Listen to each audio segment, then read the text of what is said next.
আসসালামু আলাইকুম। এই বিষয়গুলো নিয়ে আলোচনা করার জন্য আজ আমাদের সঙ্গে উপস্থিত আছেন আগামী কালকে ডক্টর ইউনূস সাহেব যে জনসভার ব্যবস্থা করেছেন, যে ঘোষণা দিয়েছেন, এখানে কিন্তু উনি আওয়ামী লীগের অস্তিত্বকে স্বীকার করে নিয়েছেন। তিনি কিন্তু গত 10 দিন ধরে জাতীয় রেড অ্যালার্ট দিয়েছেন আওয়ামী লীগকে টার্গেট করে। উনি কালকে বলেছেন যে আওয়ামী লীগকে শেখ হাসিনার পতন দিবস। শেখ হাসিনা যদি পতন দিবস হয়ে থাকে না, তাহলে শেখ হাসিনা পতন হয়ে গেছে। কালকে যদি ঢাকা শহরে কোনো গন্ডগোল হয়, তাহলে শিশুটা আওয়ামী লীগে করার কথা না। তাহলে উনি তো ইনডাইরেক্টলি বলে দিলেন যে তোমরা যে আসো কালকে আজানটা দাও, কালকে জানানটা দাও। এবং সেই জানানটা যদি আওয়ামী লীগ দিতে না পারে, তাহলে আওয়ামী লীগ কেমনে আসবে? এই সুযোগটা তো করে দিয়েছে। কারণ আওয়ামী লীগের পতন দিবস বলা মানে কি? পতন দিবস আওয়ামী লীগের হাসিনা পতন দিবস বলা মানে কি? হাসিনা ইজ আমার কাউন্টার ভিলেন। তাহলে হাসিনা এক্সিস্ট করে, হাসিনা এখনো আছে, হয়তো আমার সামনে নাই, কিন্তু আড়ালে আছে। তাহলে কালকে তো আওয়ামী লীগ বলতে পারে যে আমার বিরুদ্ধে এগুলো করছে, আমি তখন আসিলাম ভাই, আমাকে দেখো না আমার গালালি করতেছে কালকে সংসদ ভবনে, আমি গালি জবাব দিব না? আমার তো কিছু পাগল আছে না, কিছু পাগলের জবাব দিয়ে ফেলাইছে, আমি কি করব বলেন? তা আমারও কিছু মব জাস্টিস হয়ে গেছে গা, গোপালগঞ্জ হয়ে গেছে না মব জাস্টিস, এরকম কিছু হয়ে গেছে গা, বা এরকম দুই চারটা ক্র্যাক পাঠিয়ে দিল, তারও একটা সুইসাইডাল ক্র্যাক আইসা একটা কিছু করে ফেললো, তাহলে কি হলো? আওয়ামী লীগের অস্তিত্বটাকে স্বীকার করে নেওয়া হলো না? আওয়ামী লীগকে আসতে দেওয়ার স্বীকার হলো না? দেখেন, বাংলাদেশে তো আমরা 15ই আগস্ট কখনোই বিজয় দিবস পালন করি নাই, করছি? 15ই আগস্ট বঙ্গবন্ধুর হত্যার দিবসটাকে কি কোনো রাজনৈতিক দল কখনো কোন বিজয় বা ফিরার দিবস পালন করছে? আমরা 7ই নভেম্বর পালন করছি, সেখানে আওয়ামী লীগ সম্পর্ক নাই। আজকে আপনি 5ই আগস্ট যখন পড়তে যাবেন উৎসব, তার মানে কি? আজকে বৈষম্য ছাত্র আন্দোলনের ছেলেরা নাই, তার 5ই দিবসটা কার? শেখ হাসিনার পতনের দিবস। শেখ হাসিনা পতন হয়েছে? পতন হলে শেখ হাসিনা দিল্লিতে বসে আছে কেন? শেখ হাসিনা পতন হয়েছে? তাহলে শেখ হাসিনার হাজার হাজার কর্মচারী, হাজার হাজার সরকারি কর্মচারী, পুলিশ, মিলিটারি, বিডিআর এখনো চাকরিতে আছে কিনা? শেখ হাসিনা যদি পতন হয়ে থাকে, তাহলে লক্ষ লক্ষ কোটি কোটি আওয়ামী লীগের লোকেরা এখনো গ্রামে গঞ্জে বাস করতেছে কেন? আপনি এদের কিছু করতে পারবেন? আর এরা কিছু করতে চাইলে আপনি কি করবেন? তাহলে আপনি 5ই আগস্টকে আপনি শেখ হাসিনার পতন দিবস কেন বলতে চাচ্ছেন? আপনি বলেন আমরা 5ই আগস্টে এই দেশকে আমরা ফেসিস্ট মুক্ত করেছি। ফেসিস্টকে নাম বলার দরকার কি? আমরা ফেসিস্ট মুক্ত করেছি, আমরা আর কোনো ফেসিস্টকে আসতে দেব না। আজকে ফেসিস্ট কে? আজকে রাত্রি শেষ হয়ে গেছে, তো আপনার জন্য আমি ছোট্ট একটা ক্যাপশন দেই। Who is fascist? ফেসিস্ট কাকে বলা হয়? একটি স্বল্প, একটি ক্ষুদ্র গোষ্ঠী, ব্যক্তি বা ক্ষুদ্র গোষ্ঠী যখন বৃহত্তর জনগোষ্ঠীর উপরে তাদের মত এবং সিদ্ধান্ত চাপায়া দিয়ে তা মানতে বাধ্য করে, তখনই ফ্যাসিস্টের জন্ম হয়। এই ক্ষুদ্র গোষ্ঠী বৃহত্তর গোষ্ঠীর উপরে তাদের সিদ্ধান্ত চাপায়া দিয়া সেটা মানতে বাধ্য করার নামে ফ্যাসিবাদ। আজকে বাংলাদেশে কি হচ্ছে? ডক্টর ইউনূস একটি ব্যক্তি, সেটি ক্ষুদ্র অংশ, বড় জোর সে এনজিওদের প্রতিনিধিত্ব করে, তার সিদ্ধান্ত আজকে জনগণের উপরে চাপিয়ে দিয়ে জনগণকে বাধ্য করছে সেগুলো মানতে। তাহলে নতুন ফ্যাসিস্ট কে? সন্দেহের অতীত নতুন ফ্যাসিস্ট হলো ডক্টর ইউনূস এন্ড তার বর্তমান সরকার। কারণ সে একটা ক্ষুদ্র জনগোষ্ঠী এবং ব্যক্তি হয়ে, একজন ব্যক্তি এবং ক্ষুদ্র জনগোষ্ঠী প্রতিনিধিত্ব করে সে বৃহত্তর জনগণের উপরে, জনগোষ্ঠীর উপরে তার মতবাদ এবং তার সিদ্ধান্ত চাপিয়ে দিয়ে তা মানতে বাধ্য করতেছে। কাজে ফেসিবাদের এর চেয়ে বড় উদাহরণ তো আর কিছু হতে পারে না। কাজে আমরা ইতিমধ্যে নব্য ফেসিবাদের আন্ডারে পড়ে গেছি। তাহলে আজকে যদি কেউ আবার ডাক দেয় এই নব্য ফেসিবাদকে রুখে দাঁড়াও, যে বক্তব্যটা কিন্তু কালকে 2টা জনসভা থেকে আসছে, 2টা ছাত্র সমাবেশ থেকে আসছে যে নব্য ফেসিবাদকে উত্থান হতে দেওয়া হবে না। কিন্তু অলরেডি নব্য ফেসিবাদ তো এস্টাবলিশড হয়ে গেছে। অলরেডি নব্য ফেসিবাদ বাংলাদেশে বিরাজমান। এবং সে কে? সেটা ডক্টর ইউনূসের বর্তমান অন্তর্বর্তীকালীন সরকার। সেই সরকারের সিদ্ধান্তের সঙ্গে বৃহত্তর জনগোষ্ঠীর কোনো সম্পর্ক নাই, অথচ সেগুলো মানতে বৃহত্তর জনগোষ্ঠীকে বাধ্য করা হচ্ছে। কাজে নব্য ফেসিবাদে উত্থান হয়ে গেছে। এখন কে কবে তাদের পতনের ডাক দেয় সেটার জন্য জনগণ অপেক্ষা করতেছে।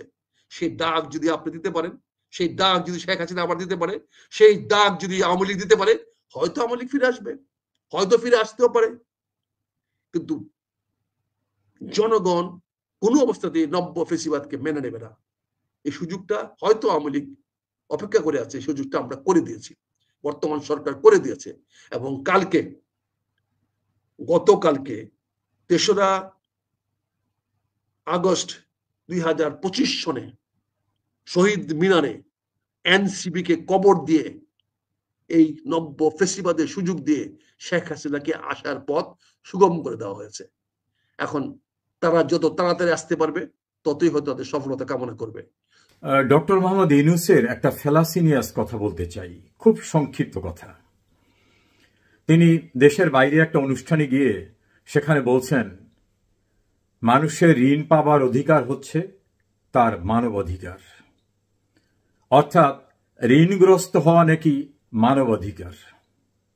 হ্যাঁ, এই অধিকারে যে ঢুকে যাবেন তাকে ঋণের সুদ দিতে হবে, যথাসময় দিতে না পারলে কিস্তি চক্রবৃদ্ধি হারে কিস্তিতে দিতে হবে। একটা পর্যায়ে এসে বাড়ি ঘরে মালামাল যা আছে, যদি ঋণের টাকা পরিশোধ করতে না পারেন তাহলে সেটা দিতে হবে। যদি কিছু না থাকে তাহলে নিকটস্থ ম্যাজিস্ট্রেট কোর্টে মামলা করে ওয়ারেন্ট অফ অ্যারেস্ট নিয়ে এসে গ্রেপ্তার করে 2 হাতে হ্যান্ডকাপ লাগিয়ে কোমরে দড়ি বেঁধে আপনাকে জেলখানায় পাঠিয়ে দেওয়া হবে। এভাবে ঋণ গ্রহণের যে মানবাধিকার, সেই মানবাধিকারের চর্চা হবে। আমাদের ধর্মে রাসূলুল্লাহ সাল্লাল্লাহু আলাইহি সাল্লাম সবসময় ঋণ মুক্তির কথা বলেছেন, ঋণগ্রস্ত থেকে না বলেছেন। যতটুকু পড়াশোনা করলাম হিন্দু, বৌদ্ধ, খ্রিস্টান ধর্মের ঋণ সংক্রান্ত বিষয়ে যে স্কলারদের মতামত, সেখানে ঋণটাকে খুবই নেগেটিভ ভাবে দেখা হয়েছে এবং কারো কাছ থেকে ঋণ গ্রহণ করলে সেই মানুষটা দায়গ্রস্ত হয়ে যায়, তিনি আর মুক্ত মানুষ থাকেন না, ফলে ঋণকে ঘৃণা করা হয়েছে। এখন এই ঋণের ভিতর আমাদের ঢুকাবার জন্য পাশ্চাত্যওয়ালারা নানা পদ্ধতি চালু করেছে। ডেবিট কার্ড, বিভিন্ন কার্ড, যে আপনার টাকা দিতে হবে না, কার্ডটা নেন, এই কার্ডে ব্যয়টা করবেন, বছর শেষে আপনি টাকা দেবেন বা মাস শেষে। সুকৌশলে সেখানে ইন্টারেস্ট নেওয়া হচ্ছে, অর্থাৎ সুদ নেওয়া হচ্ছে। তো এভাবে ধর্মীয় দৃষ্টিকোণ থেকে ঋণগ্রস্ত হওয়া অথবা সুদ লেনদেন করা, এটাকে ভালো অর্থে কখনোই দেখা হয় না আমাদের অন্তত প্রচলিত সমাজ ব্যবস্থায়। এখনো অনেকেই আছেন ব্যাংকে অ্যাকাউন্ট করতে চান না, যেখানে সুদের ট্রানজেকশন হবে। সুদ বিভিন্ন কারণে তাদের দৃষ্টিতে এটা পাপ পুণ্যের সঙ্গে জড়িত বিষয়, এই জন্য অ্যাকাউন্টই খুলতে চায় না। কিন্তু আমাদের কি চমৎকার ভাবে মানবাধিকারের কথা বলে আমাদের ঋণের ভিতরে, সুদের ভিতরে ঢুকিয়ে দেওয়া হচ্ছে। সুদগ্রস্ত হয়ে থাকো, দেনাগ্রস্ত হয়ে থাকো, তুমি যেন মুক্ত মানুষ না থাকো। এই ব্যবসাটাকে গ্রাম অঞ্চলে যারা করে অনেকেই তাদের ঘৃণা করে, না না, ওরা সমাজে নেওয়া যাবে না, ও সুদের ব্যবসা করে, আরে ও সুদ খায়, ওরে গ্রামে নেওয়া যাবে না, ওরে কোনো সমাজে নেওয়া যাবে, সুদখোর। কিন্তু বড় পরিসরে সুদখোর যে, তারটার নাম লিখি সামাজিক ব্যবসা। আমি ঠিক বুঝি না সুদের ব্যবসা কিভাবে সামাজিক ব্যবসা হয়। এবং আমাদের দেশের আলেমদের বক্তব্য শুনতাম, ডক্টর ইউনূস তুমি সুদখোর, এই সুদখোর, তুমি গ্রামগঞ্জে সর্বত্র সুদ ঢুকিয়ে দিচ্ছ, তুমি ধ্বংস করে দিচ্ছ নারীদেরকে, মুসলমানদেরকে সুদের ভিতর তাদের নিয়ে এসে বাড়িতে বাড়িতে সুদের প্রচলন করে দিচ্ছ, তোমার রক্ষা নাই। এবং সুদ কত ঘৃণিত অপরাধ কোরআনের দৃষ্টিতে, হাদিসের দৃষ্টিতে এবং বিভিন্ন স্কলারের দৃষ্টিতে, সেগুলো ব্যাখ্যা হতো। এখন কেমন যেন সেই ওয়াজটা বন্ধ হয়ে গেছে। এখন বোধহয় সুদটা আর অপরাধ না, কারণ সেই সুদখোরের কাছে আমাদের ইসলামী দলের নেতারা যাচ্ছেন, দাবি দোয়া পেশ করতেছেন এবং তাকে দোয়া করতেছেন। তারেক মনোয়ার সুদখোর হিসাবে ইউনূসকে জঘন্য ভাষায় গালিগালাজ করলেন। তিনি আবার ইদানিং বলতেছেন, ও আমারে কাকা বলে, ও আমাদের ইমামে পরিণত হয়েছে, তোর জন্য দোয়া করি, তুই টিকে থাক। আর এক ভণ্ড আলেম তো বলছেন যে ইউনূসের আগমন হয়েছে নবী যেভাবে আসছিল সেই প্রক্রিয়ায়, ফলে নবীর বিরোধিতা করা যেরকম হারাম, ইউনূসের বিরোধিতা করা হারাম। এই ভণ্ড আলেমরা কিভাবে ইসলামের অপব্যাখ্যা করছে। আর ধর্মপ্রাণ মুসলমানরা অনেকে আবেগ আপ্লুত হয়ে এদের অজনসিয়াতে মুগ্ধ হয়ে যাচ্ছেন। এইভাবে বাংলাদেশে সুদের প্রচলন করা, সমস্ত মানুষকে দায়গ্রস্ত করা, দেনার দায়ে জর্জরিত করা, রাতে তো ঘুমাতেও পারে না যখন মনে হয় কিস্তির টাকা দিতে হবে আগামীকাল, কোথার থেকে সংগ্রহ করা হবে, তখন আর একটা এনজিও থেকে কিস্তি আনে, আর একটা এনজিওর থেকে লোন এনে সেই লোন থেকে এর কিস্তি টাকা পরিশোধ করে। ফলে একের পর এক তার দায় দেনায় জর্জরিত হয়ে যাচ্ছে। এটা নাকি মানব অধিকার? মানব অধিকারটা হচ্ছে মানুষের মৌলিক অধিকার। মৌলিক অধিকারটা কি? অন্ন, বস্ত্র, বাসস্থান, চিকিৎসা, শিক্ষা, এটা তার মৌলিক মানবাধিকার। এখন দেনাগ্রস্ত হওয়া, এটা কি ইউনূস মানবাধিকারের সংজ্ঞার ভিতরে ফেলছেন? এটা তার ফেলাসি। এইভাবে ভ্রান্তিকর অবস্থা দেয় এবং তিনি এটাকে, সুদের ব্যবসাটাকে সামাজিক ব্যবসা নামে অভিহিত করেছেন।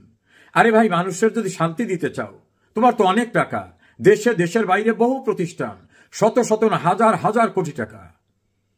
বাংলাদেশে যখন প্রাকৃতিক দুর্যোগ হয়, তোমার টাকা থেকে কিছু টাকা দাও না কেন? বাংলাদেশে যখন একটা ক্রাইসিস দেখা দেয়, তখন কেন টাকা দাও না? তোমার এত টাকা কি তুমি কবরে নিয়ে যাবে? মানুষকে সাহায্য করা যায় না? যারা মুসলিম না, বড় বড় ধনীরা, খ্রিস্টান, জিউস, তাদেরকেও তো দেখি উইল করে দিয়ে যায় বিভিন্ন খাতে, তারা আত্ম উৎসর্গ করে, তার অর্থবিত্ত সব দিয়ে যায়। ডক্টর ইউনূস, আপনার এত টাকা, এত সম্পদ, একটা রেকর্ড দেখাতে পারেন যে বাংলাদেশে ফ্রি পড়াশোনা করাবেন, বিশ্ববিদ্যালয় করে দিয়েছেন, ফ্রি চিকিৎসা হবে, একটা অত্যাধুনিক হাসপাতাল করেছেন, গৃহহীন মানুষদের ঘর করে দিয়েছেন? দেখাতে পারবেন রাষ্ট্রের কোন গুরুত্বপূর্ণ কাজে আপনি একটা বড় অবদান রাখছেন? এমনকি ব্যক্তিগত জীবনে কার দুঃসময়ে পাশে দাঁড়িয়েছেন? আমি যদি আমাদের মহান মুক্তিযুদ্ধের কথা বলি, তখন আপনি ম্যাচিউর ছিলেন। কি ভূমিকা আপনার ছিল? কোন ভূমিকা রেখেছেন মুক্তিযুদ্ধে? 21শে আগস্ট গ্রেনেড হামলা হলো, কত মানুষ মারা গেল, আপনার কি ভূমিকা সেখানে? বাংলাদেশে অনেক প্রাকৃতিক দুর্যোগ হয়, সেখানে আপনার ভূমিকা কি? এমনকি বাংলাদেশের একজন সাবেক রাষ্ট্রপতি জিয়াউর রহমান নির্মম হত্যাকাণ্ডের শিকার হলেন, আপনার ভূমিকাটা কি সেখানে? ৭৫-এর 15 আগস্ট বঙ্গবন্ধুর নির্মম হত্যাকাণ্ডে ওই সময় আপনার ভূমিকাটা কি ছিল, বা আপনার কোনো মন্তব্য ছিল? এই বাংলাদেশ সুন্দর একটা দেশ, আপনি এই বাংলাদেশে থাকেন না। এই বাংলাদেশের ভিতরে ব্যবসা করে, সুদের ব্যবসা করে, অর্থবিত্ত সংগ্রহ করে সেটা বিদেশে নিয়ে যাচ্ছেন।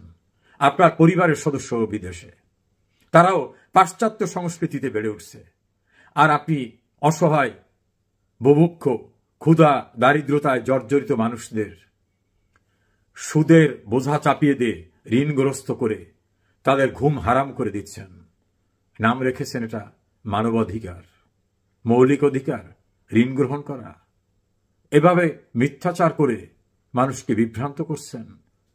ডক্টর ইউনূসের এটি একটি স্বরূপ, যেটা দায়গ্রস্ত, সেটাকে বলেন উনি মৌলিক মানবাধিকার।